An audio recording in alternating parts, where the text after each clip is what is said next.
I pledge allegiance to Gregory FX Daly, the one to whom we owe it all, and to our taxes, which we'd prefer to be spent on saying things 3 times to have them appear.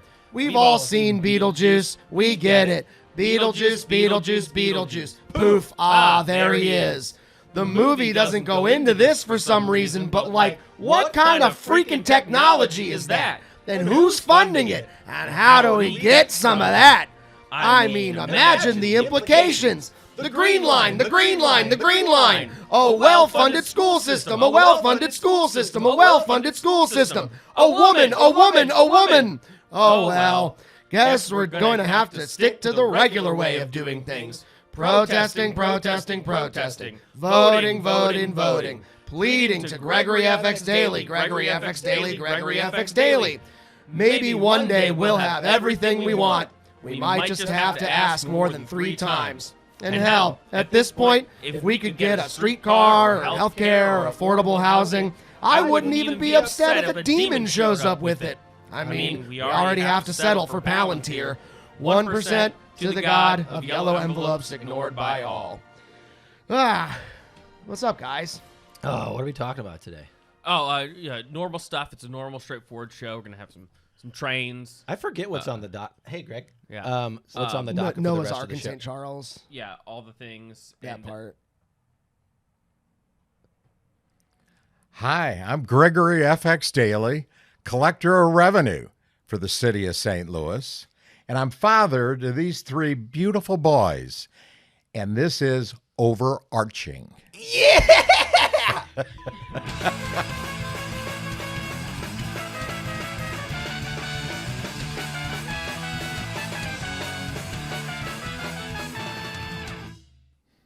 I'm Colin. I'm Bradley. I'm David.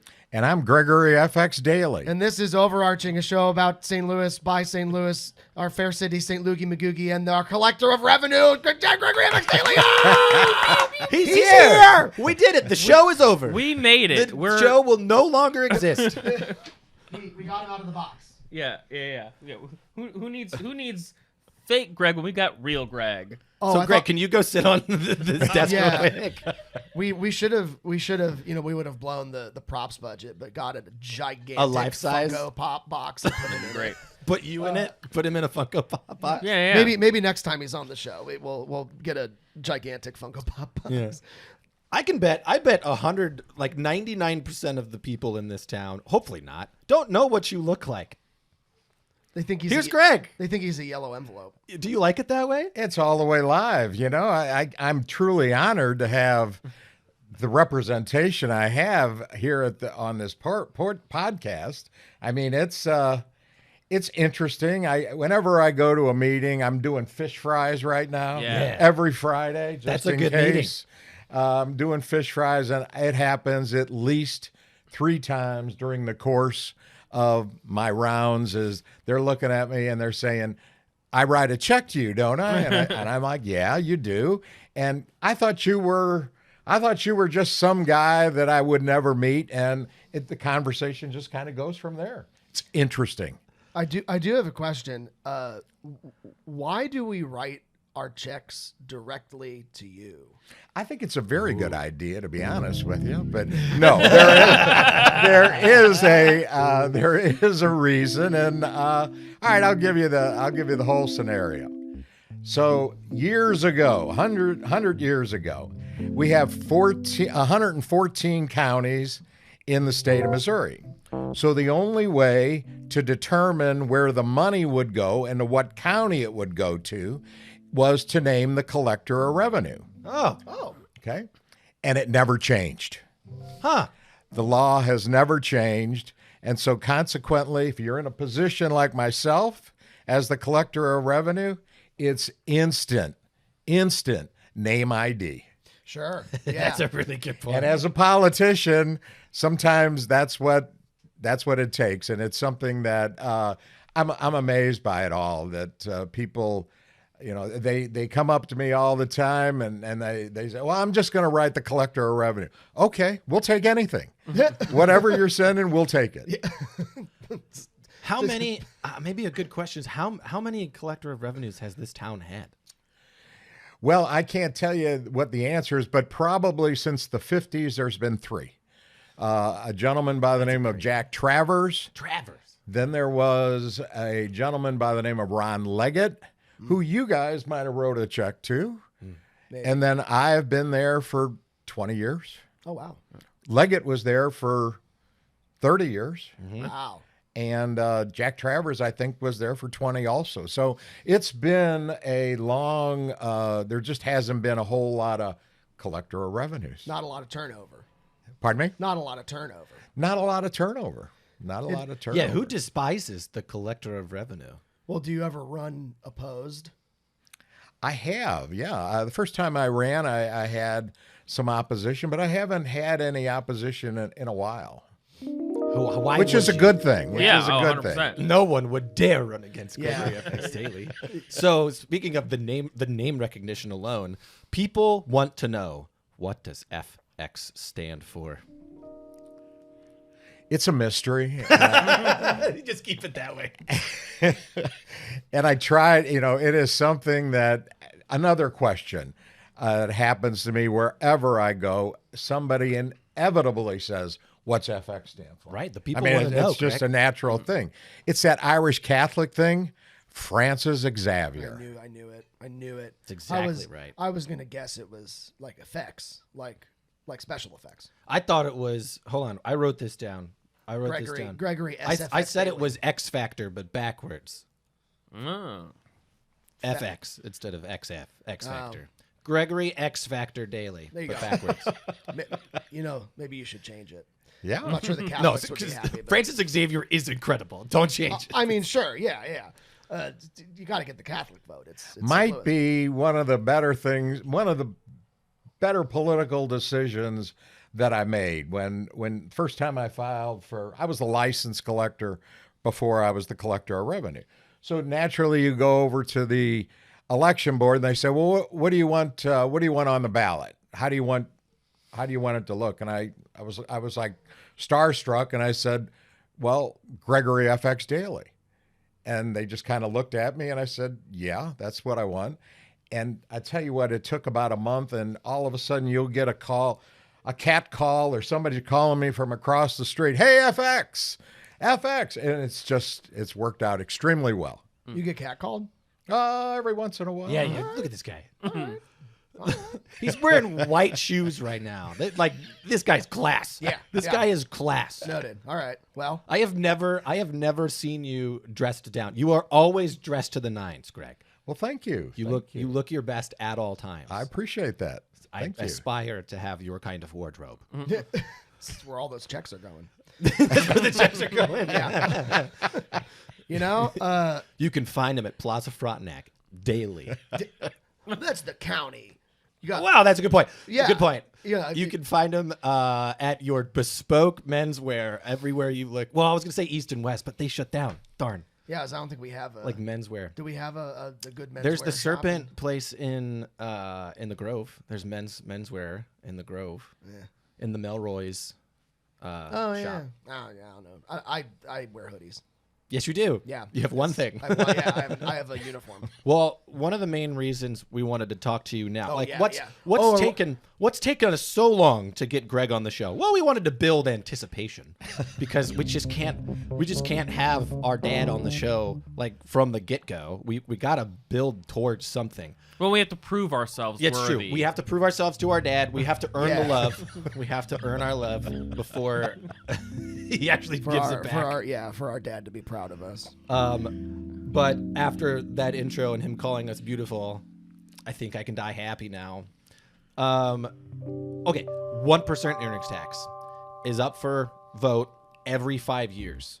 This is one of those 5th years, and it's happening quite soon. Is that right, Greg?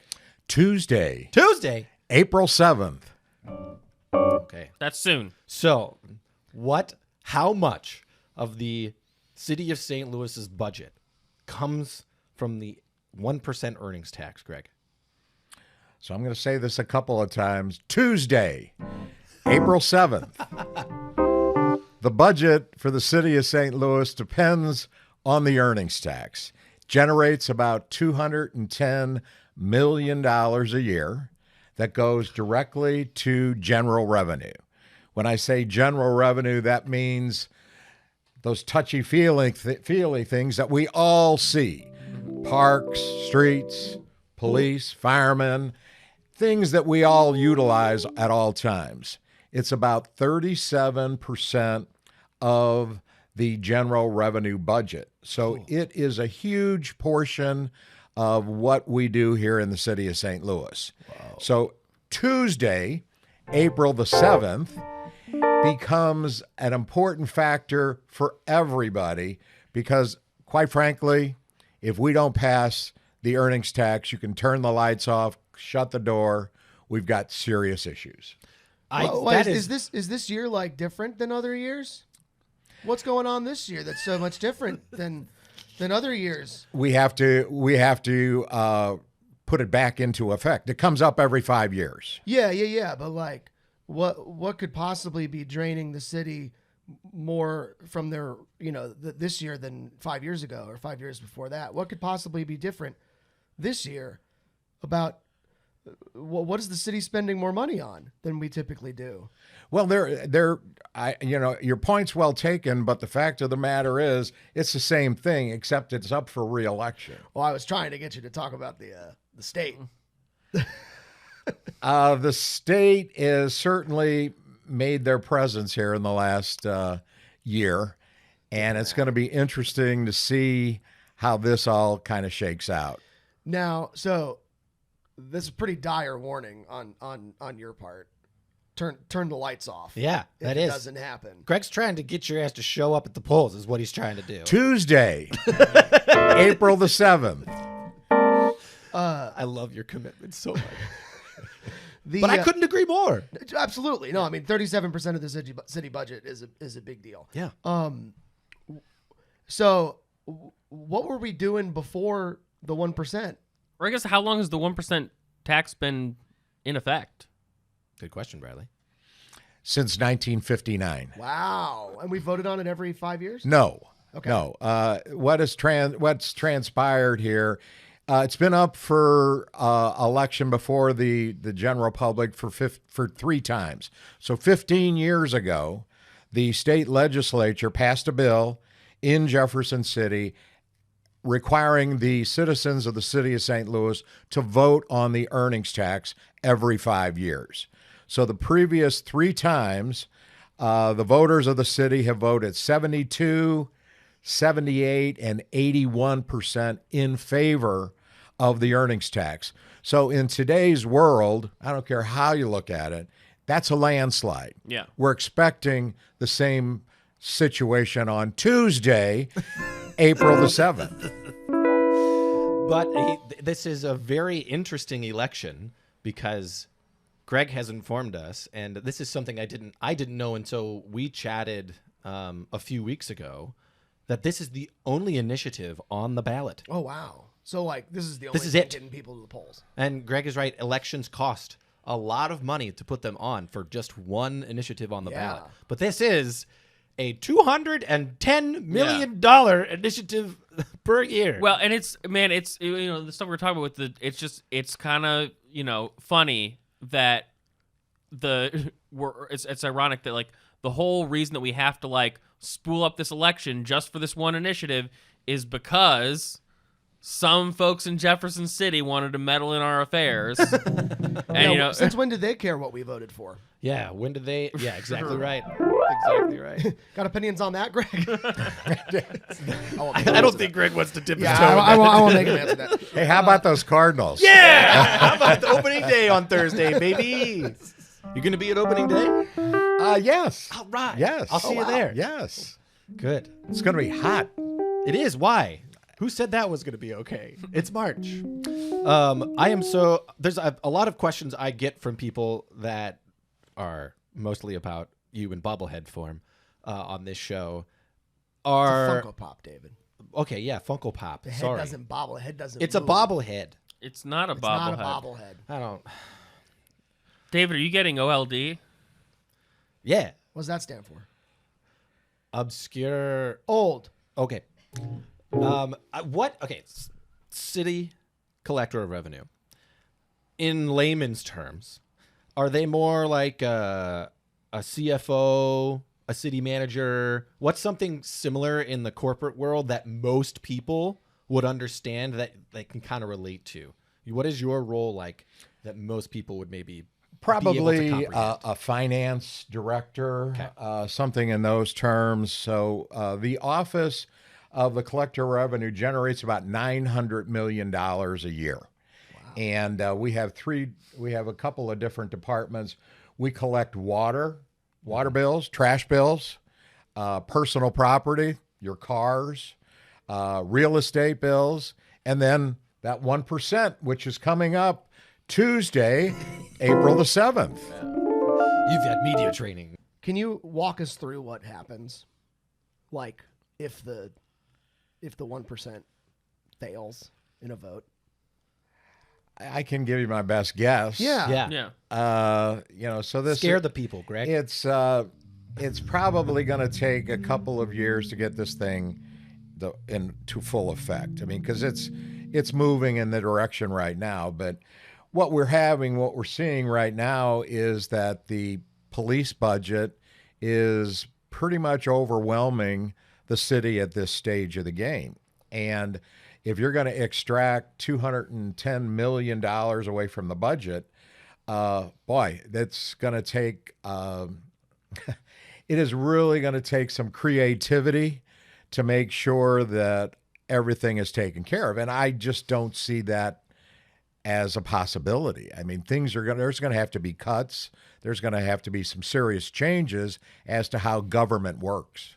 And just to be clear, the police budget is now mandated by the state, and it has to remain a certain percentage or a certain dollar amount. What is? I'm unclear. I'm unclear on that. Does it have to be a certain percentage of the city budget, or does it have to be a certain dollar amount? I think it has to be a certain percentage of the city budget. Gotcha. So, yeah, like that percentage is going to stay the same. Yeah. I mean, and $210 million comes out of the budget. That would mean that dollar amount goes down, but the percentage of the city budget stays the same. Stays the same. So not only does it overwhelm the city even more, but the very police that are getting all this funding will also get cut. Yeah, I mean that certainly would be a consideration. So I mean, the way you look at government, the way we look at government right now would be drastically changed. I mean, $210 million, nothing to sneeze at. How big's the city? What's the total? What's the big? I want to say it's right at $1 billion, somewhere around Billion. I don't know exactly, but that's roughly 20 some odd percent of the city Yeah. budget comes from Yeah. the 1%. That's, I mean, yeah. Woof. And it's, oh man, I want to. What about the potholes though? Yeah. Well, you see what Mondani did over in New York. Do you see that? Oh yeah, With his potholes? Yeah. My gosh, that's something to. Holy cow! Somebody that listens to their constituents. Yeah. Get us out there. I want to turn a corner a little bit in conversation to you as a person, Greg. We'll come back to the 1% a little bit well, yeah. because we obviously want to talk about that in extent. Just in case we don't. What day is it? What day? it's Tuesday, April 7th. You can start voting today, though. Oh, Absentee voting is open as we speak. Ooh. where do we get those, We Greg? gotta get that on a vertical video. So we can- This election is being run pretty much the same as any other election. If you want to go over to Booter Library on Hampton Avenue and vote, you can do that. That's great. So these are or you want to go down to the Board of Election and vote absentee, you can do that. I think I'm going to go to Booter later this week. There you go. That's your neck of the woods. That is my neck of the Yeah. woods. That is. Yeah. Where's your neck? Well, maybe we don't want to dox Greg. Where did you grow up? I grew up in South St. Louis City. I went to Immaculate Heart of Mary grade school. Went to Augustinian Academy High School. And then I graduated finally from Benedictine College in Atchison, Kansas. I live in the same house that I grew up in. Whoa. Bought my mom and dad's house, put a bomb in it, blew it up, changed it around, and It's a great neighborhood, very comfortable. It's great. I've never heard somebody say that before. Put a bomb in it, blew it up, turn it into my own thing. Yeah, it's the house itself. My house looks like the other 1,000 houses that are in my neighborhood, but the inside is different, and so I take great pride in that. You have a cute gingerbread? Pardon me? You have a cute little gingerbread house? Well, doesn't everybody? Yeah. There you go, Greg. That's exactly what I wanted to hear. What if you don't mind me, what neighborhood, if you don't mind me asking? It's called Boulevard Heights. All right, Boulevard Heights. I know Yeah. Boulevard Heights. Are you a Boulevard Heights guy? I mean, I know about it. Okay. Yeah, I'm aware of its existence. Yeah, I'm a McKinley Heights guy. Are you McKinley Heights? Yeah. No, All right. He's So in the this- Heights. I'm in the Heights. Yeah. Okay, Lin-Manuel, chill out. I was just at your McKinley Heights. There's a Serbian the church church. over there. Great fish fry. I've heard. Full bar. Great fish That was fry. our. They have a full bar. Full bar. Impressive stuff. Yeah. For a fish fry. we did our segment last week on fish fries, and I think That was 3. that They're was our number straight 3. and narrow. That was That's our all reliable. Yeah. That is the all reliable. I need to get over there. I'm starting to see margaritas enter into the fish fry market. I mean, that's the Mother Mary. Yeah, Yes. I had a It is the margarita. Mother Mary. It is. This I is had a Mary margarita margarita? at St. Have you Stephen's, and boy, just lit up the whole evening for me. I don't know. Having grown up in South Florida and there's a lot of Spanish language churches, margarita just showed up a lot in my life, like that word. Yeah. Have you guys never associated that with the Mother Mary? No, I very much so have. Okay. Yeah. Good. Cool. Great. Cheers. But no, I grew up in an Italian household. So it like Margaretti. there you go. It's a little different. Yeah. It's a little. You have to put the emphasis on it. Right. Correctly. You have to do this, or else God doesn't hear it. Here's something I want to know about your bullyishness on St. Louis. Just things and projects or a big idea that you've heard over the years. Bullishness. Yeah, I know. I'm pontificating. You calling our dad a bully? No, bullishness. Bullishness.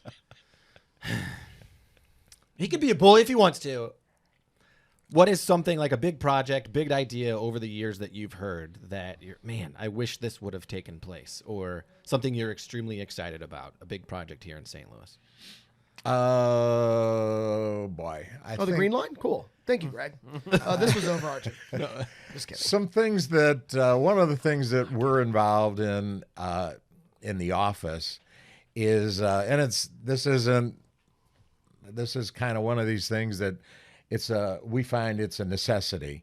One of the most difficult parts of being the collector of revenue is when someone doesn't pay their taxes. So 3 years go by, and the office can take your property.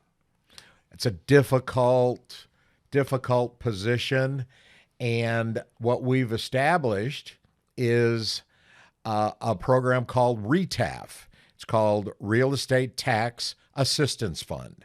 So individuals that have not been able to pay their taxes for 3 years, but own their home, don't have a mortgage, we have a fund set up, and this fund pretty much developed because of us, the collector of revenue, discussing things with not-for-profits. There's a couple groups that are involved in this. Eastern Legal Services of Eastern Missouri is part of our project.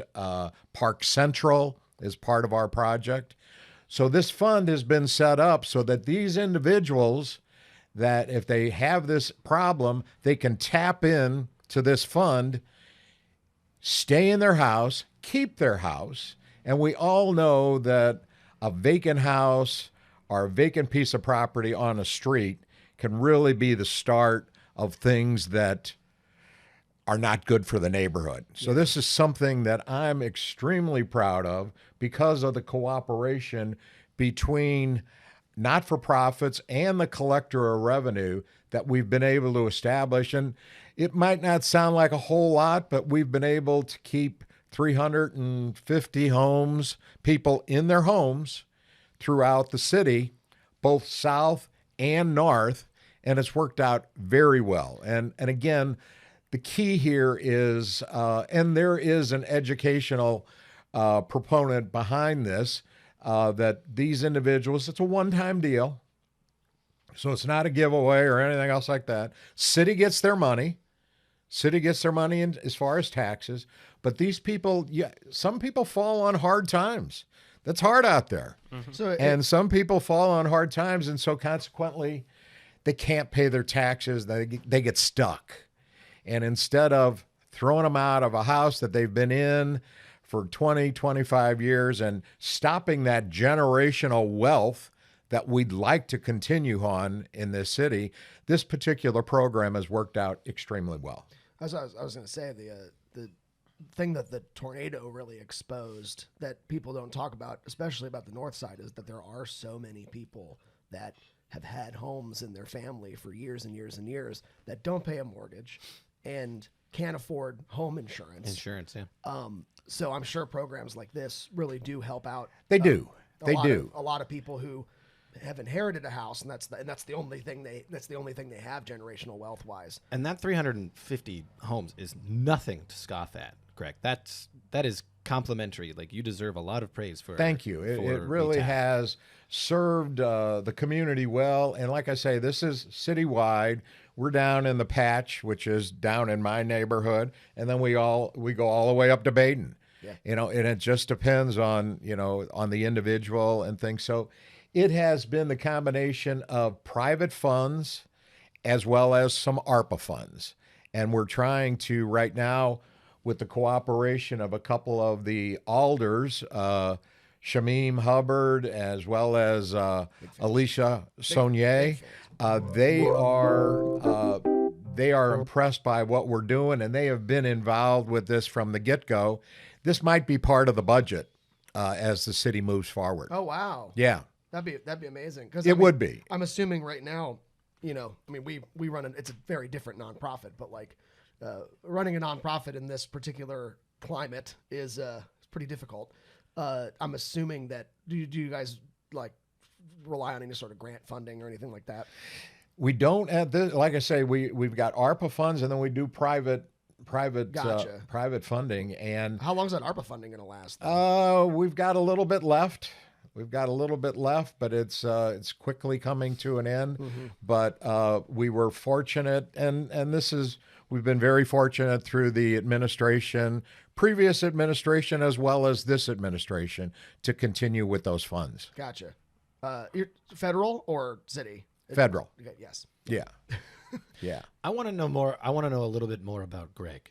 I want to know, when you were a kid, Greg, what did you want to be when you grew up? Did you see yourself as the city collector of revenue?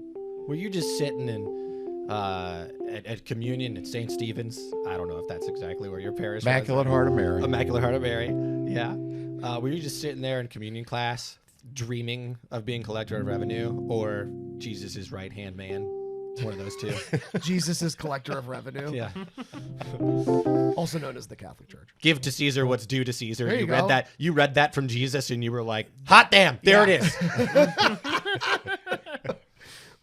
I guess it's fair. I mean, the Bible does outline. Jesus was position for the like, "Give to collector of Caesar, revenue. bro. What Yeah. are you doing?" Pay your taxes. Yeah, you heard that. You took that to heart. I don't think it went that deep by any stretch of the imagination, but no, growing up, I had no idea what I was going to do. I was just trying to get through high school and then bluffing my way through college. And, finally, like I said earlier, I graduated. I was on the 5-year plan. Yeah, that's the best plan. Things just didn't come easy, but I got through it. And so when I graduated, I was tending bar Yes. at a place called Rich and Charlie's in South County. And so a friend of mine by the name of Tom Villa, who was my English teacher at Augustinian Academy, was running for state rep. Wow. So he looks at me and he says, "What are you doing?" I said, "I'm tending bar." He says, "Well, you want to help me with the campaign?" I said, "Yeah, I can do that." So I kind of got got the fever and got, my heart started beating a little bit. It's a policy love story. And then all of a sudden I thought, this might be something I might want to go in. So I had a couple of jobs with the state. And then in 1979, I ran a campaign for a gentleman by the name of Tom Zish, who was president of the Board of Aldermen. And we won. With a And name, it with was, a name like that. and you it lose. was How one do of you those lose? Yeah. kind of scenarios that we didn't know if we were going to win, but we won. And so we were talking, and he said, listen, you want to be my administrative assistant? And I just kind of looked at him. I said, yeah, this will be a good job for a couple of years. Well, 45 years later, We are. I'm still in the building. Yeah. And you know, That's like, true. You have not left that building. That's so funny. No, it's amazing. These two can attest. I often say when I go crazy and run for mayor, things like that. And also, I'm a teacher. I'm a voice teacher. So what you're saying is, when I do go crazy and run for mayor, I have to find one of my former students that's tending bar, and say, hey, come run my campaign. Do you want me to start tending bar? Because I will fit your I description. guess you are once one I of my tend former bar. students. Yes, Yeah. you have taken voice lessons It's from me. amazing. So yeah, there you go. Come work at Greenfinch For a day, Yeah, and then yeah. we'll check the box. Right. Got it. Yes, because obviously that is the way. Oh, sure. To be. You develop your people skills behind the bar. Right. Very true. But that saying, I'm sure, Greg, I think you're selling yourself short in that story. Yeah. I don't think your former English teacher was like, who would be great at running this campaign? My student who is tending bar in South County. And that's the reason why, nothing else. I feel like maybe he tapped you for another reason. Oh, I'm sure there was. I was free. Oh, well, there you go. I was free. There was no charge. I was going his direction. I was like, what direction are you going? I was like in the cut that out. I was going the direction of that. Greg is probably smarter than he's Yes. giving himself credit for. Oh, yeah. and that his English teacher probably saw that.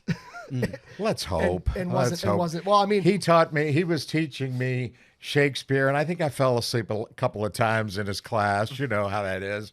But we move forward. Yeah. We move forward. Yeah. In the meantime, and if while I was working at City Hall, I owned a bar Yeah. Whoa. for 12 years downtown at the corner of 9th and Pine. I It did was not called know this. Chod's Chili Parlor. Oh wow. So I had that from Incredible, right? 1980 to 1992. During that same period of time, I had a miniature golf course and batting cages and a arcade at the corner of River de Pear and Chippewa called my Highland Miniature Golf Course. Oh my God. Had that for 20 years. Is this the business you're going to go back into after you retire? No, the I think he's just going to go to fish fry. it was a great business. Computers kind of came in and ruined it all for us that we like to play Donkey Kong and Pac-Man and Space Invaders. And, those damn computers came in and there went the arcade. Everything's computer. It's always now. technology. that It's ruins technology. I mean, I'd go to an arcade, but a bar on 9th and Pine sounds pretty cool right about now. it. Wait, what is at 9th and Pine now? Do you know what's at 9th Yeah, and Pine now? same. It's the Mark Twain Hotel. Oh, yeah.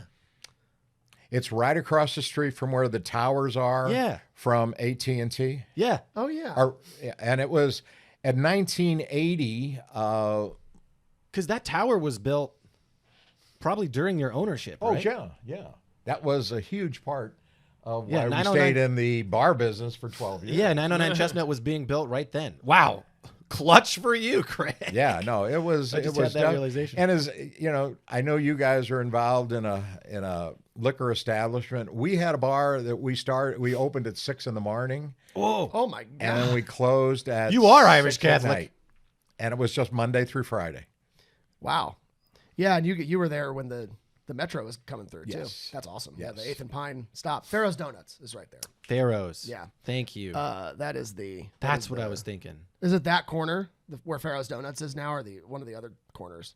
Do what now? Pharaoh's Donuts is there on 9th and Yeah, Pine. it's right on the corner. Yeah, cool. Wow. Oh man. That's in the, I guess that's Good for the you. arcade building or Paul Brown building, I think. Yeah. Yeah, you're right, Paul Brown.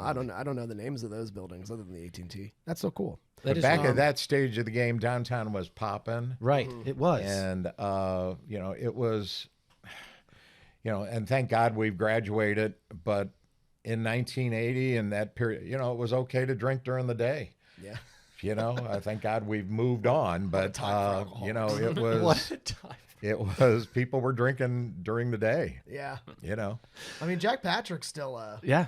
Still slings them. Still slings them during the day. I was just at an event at Jack Patrick's. He's been there, I think he told me 27 years. That's good. wild. That's less time than it feels like, Yeah. honestly. Like It does feel like it's been I- an established. We are only in our mid-30s. Right, So. sure, but when you walk in there, it's like, oh, this bar's been here for 500 years. Yeah, you do. You see the sun-faded picture of Danny Aiello. Right. Yeah, that good. Oh, man. But speaking of that and like the potential of this city, not thinking about what it once was, thinking ahead. I mean, you've seen so much of this city through thick and thin, through multiple establishments of your ownership. I want to go on this like little mini rant and then ask you a question. So, speaking of like a classroom metaphor, right? So I like to equate St. Louis to a college kid in like 100-seat lecture hall about policy. So St. Louis sits in that classroom with 99 other cities in America, right? And I feel like St. Louis sits at the back of the class, is that student that gets C's and D's, barely skates by, puts its head down, like hoodie on, earpods in, whatever, and like actually has to work harder because everybody else in that room has this perception of them. And they like constantly shoot themselves in the foot, are getting in their own way. And, you have these other cities that are goody two shoes and little like suck ups to the teachers' pets, like front row cities like Nashville and Austin and Charlotte that have no soul and are suck ups and are sellouts. Let's just put it that way. Sell out. But St. Louis has so much potential, and I think we have to work harder from the back of the classroom, and we have to try a little bit more. That's what it feels like.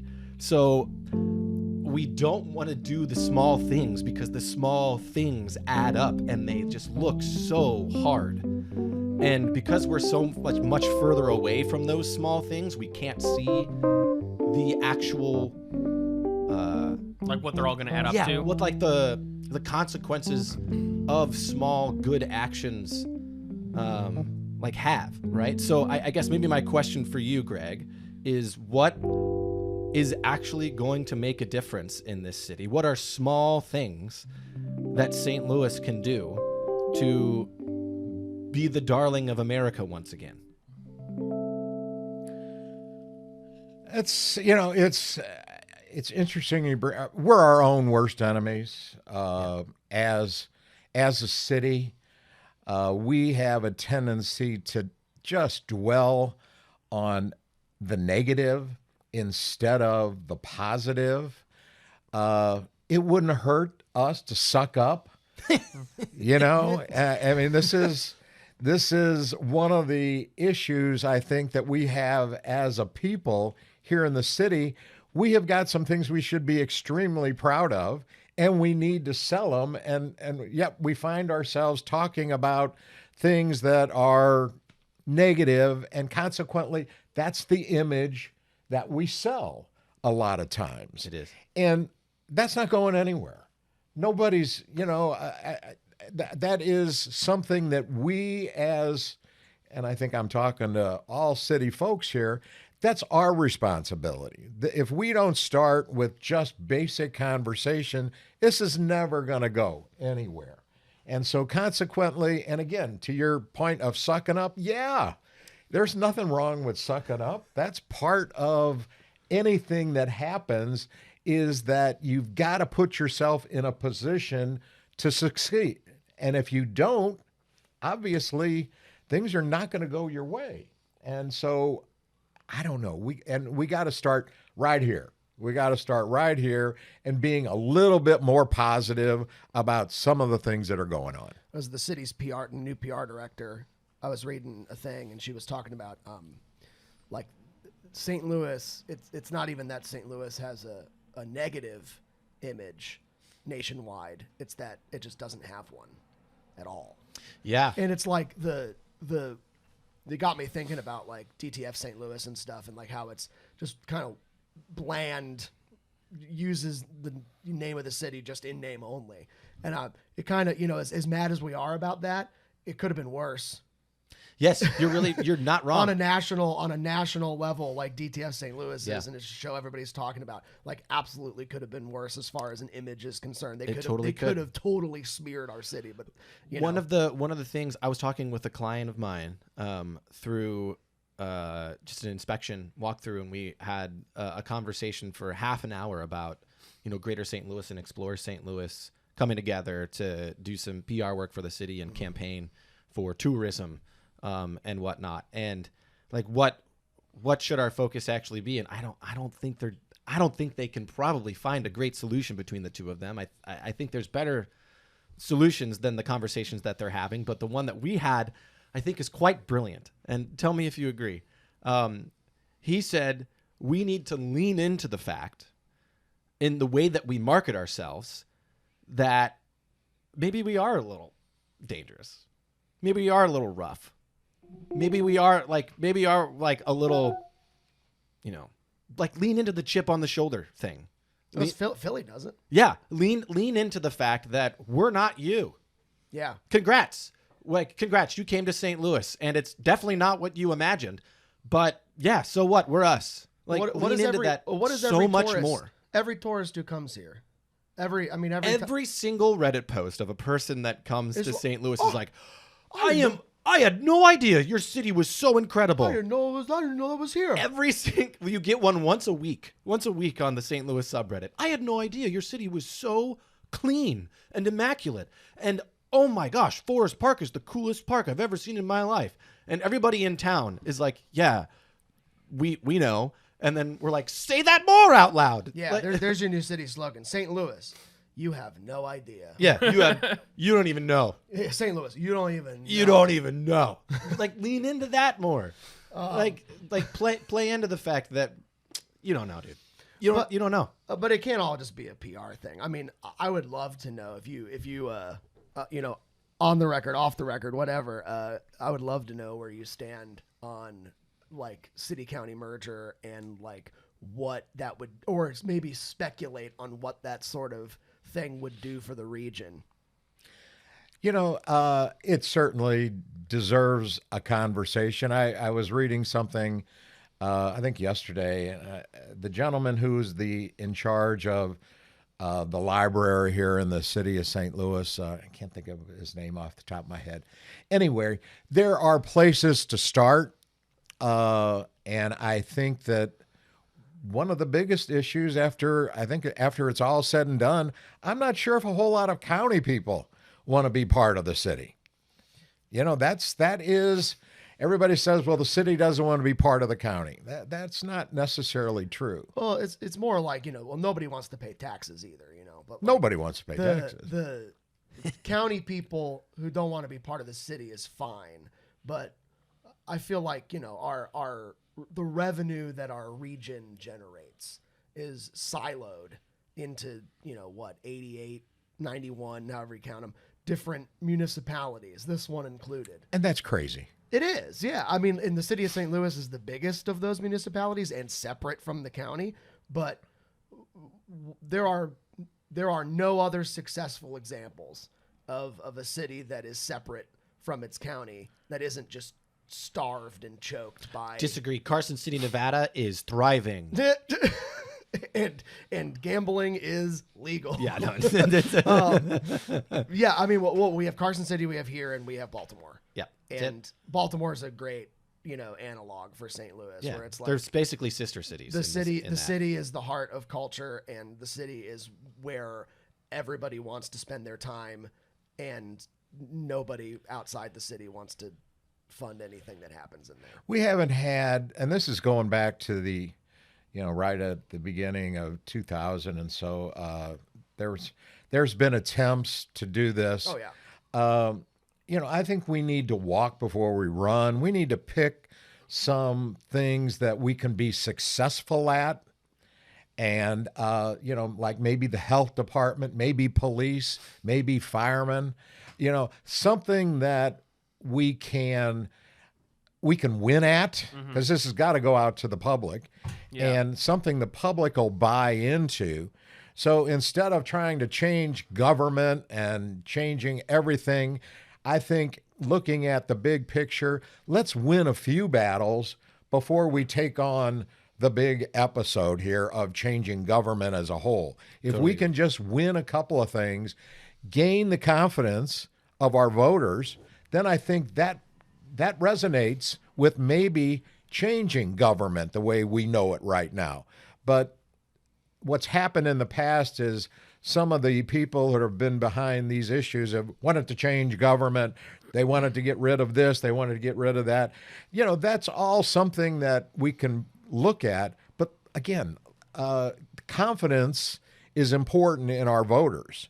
And I think if we can just win a couple of things, gain their confidence, then let's look at the bigger picture and see where that takes us. Well, and so much of the conversation around city-county merger, whatever, is like talking about, a sharing of resources for the region broadly and like getting better outcomes for the region by sharing those resources.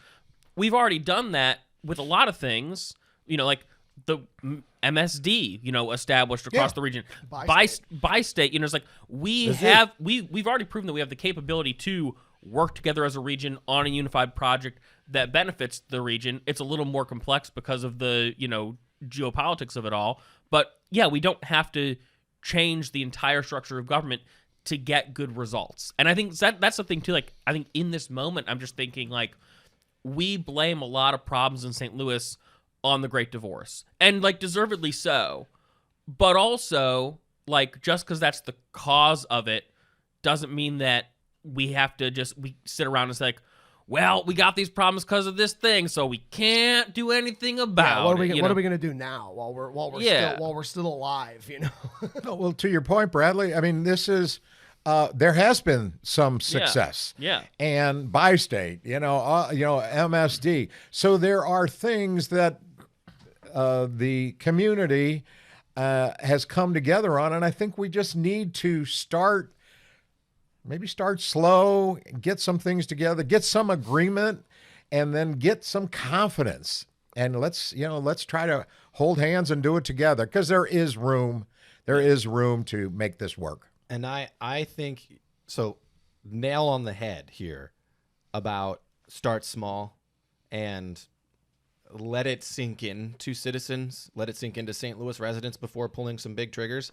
And the announcement that Sam Page made about the county merger talks again, it's not his idea. This is everybody has a hand in this idea of the city simply being absorbed into the county as it's staying its own municipality, not merging the city and county together, just simply being absorbing it as to the 92nd municipality or whatever it is, right? Is actually quite a small step and towards the greater conversation of what do we do with fire departments, police departments, what do we do with because it wouldn't change much except take the barrier away, the county barrier away. Yeah. What do we do with these? We'd be in the same county, and that's about it. What do we do with these political offices in governance from both municipalities? It stays for the time being, and slowly over time, you can have those discussions over the next decade on how you want that to look. And in order for us to get rid of the line that has existed since 1876, I have had many a conversation with people in policy in this town, and I'm sure you have too, that is the simplest step forward towards a greater solution that is very in depth, that other cities have, that might get rid of a board of estimates and apportionment and turn something into a city manager type role that every other city in the United States of America has. And I'm not saying that's the answer. I think those discussions can be had a lot more easily once you have the city absorbed as its own municipality within the county, because outwardly towards the rest of the country, you immediately shoot up you get out of the discussions of most dangerous cities in America. You get out of the Well, the city's still a city, though. but you're getting in front of the conversation by the reason we're doing this. We live in a vertical video world and immediate news world now. Perception matters. And that perception is going to be taken well by people outside the city of St. Louis. And businesses are going to see that. And they're going to see the collaboration happening between city and county more. And they're going to say, oh, well, solutions are being made, like discussions are being had here finally. So It becomes like every other city. It's less. It is more risk averse than it was previously for businesses to come here and have their conversations. It would remind me of where I grew up in Broward County. Yeah. And people think this is crazy here, but it really is the norm. Where it's like, I look at the school system of Broward County, and it's all one school system.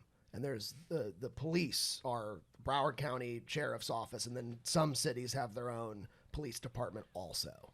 And St. Louis obviously is a city that developed in a patchwork and has never, decided to remake the quilt, so to speak. But Broward County, a pre-planned place, we have Fort Lauderdale and we have all the rest of the cities in Broward County. And there's so much county infrastructure that is just one big thing. And being the superintendent of that school district is like being the mayor, because it's a big job. But there is so much, and there are big problems, obviously, at the institutional level down there. But the disparity between schools, the disparity between police departments or police, outposts, whatever, because it's all kind of one thing, is so cute compared to the disparities here between, St. Louis Public and Ladue. It's a county-wide anything, including the city, I think would only stand to benefit both the city and county, because we run a budget surplus and they don't. Yeah, you're not wrong. And who's in charge of the city's budget? Pardon me? The best thing you could have said. Who's responsible for that budget surplus? Gregory FX Daly. But anyway, to kind of bring it to a close here, what's something, all this, heady whatever talk about the city county merger, it ain't gonna happen anytime soon.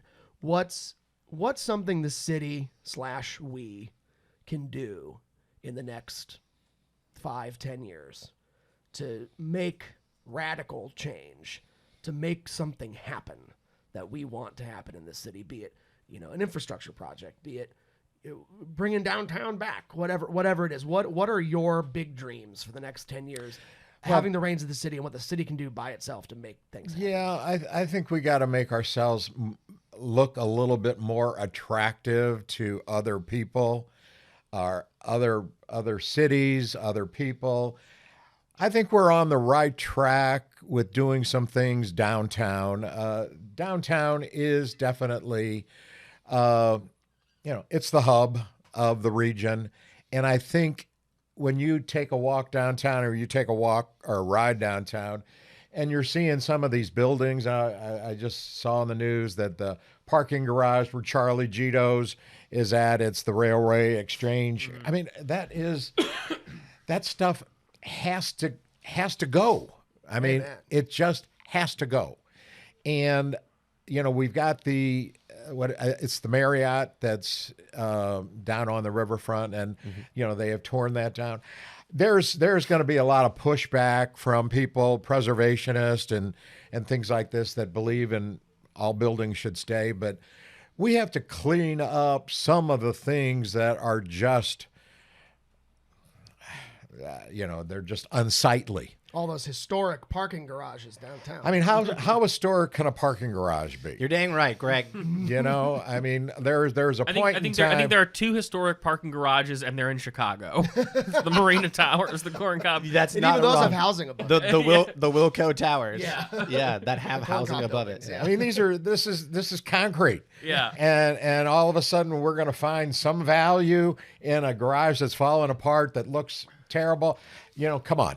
Let's get real Tear here. it down, And baby. there are some things, sometimes we just have to make a decision that might not be popular, but in order for us to move in the right direction, we got to pull the trigger. Sometimes you got to put a And bomb make in a it, blow it decision. up, and make it your own. Sometimes Good point. Good point. Bradley Rolfe. Gregory FX Daly. Put a bomb in it. Quote. Oh, jeez. It's been wonderful having you on the show, Greg. Gentlemen, it's a pleasure. I've had some fun. Hopefully And he's you not guys had have some fun. too, No, just kidding. So this is neat. I get a kick out of this kind of stuff, and I know talking to the three of you guys have the city's best interest in mind all the time. Thank you. And it's just neat to see the enthusiasm that comes out of this particular podcast, and just keep it up. Just keep I'm it gonna up. cry. I got. My dad believes in me. I'm gonna cry. I could take that energy with me through the rest of my life. Overarching is recorded at Fly North Theatricals here in sunny South City, St. Loogie Magoogie. Our producer is Ashley Seidel. Logo designed by JP Burks, a.k.a. Scrub. Follow us on social media at Overarching ST Lewis. And you can also now get some merch at MySpace. MySpace. You can get merch on MySpace. myshopify.overarching.com. I think something like that. Yes, it's exactly Look what up. it is. Google's free for now. If you're not watching this on YouTube, though, you should go collect that revenue, and I don't know. Let us collect that revenue. Let us collect on that YouTube revenue by subscribing and hitting the bell and giving us 1/10 of 1% of 1%. Yes, for our $210 million annual budget. Right. I'm Colin. I'm Bradley. I'm David. And I'm Gregory FX Daly. And when do we vote again? Tuesday, April the 7th. And this was Overarching.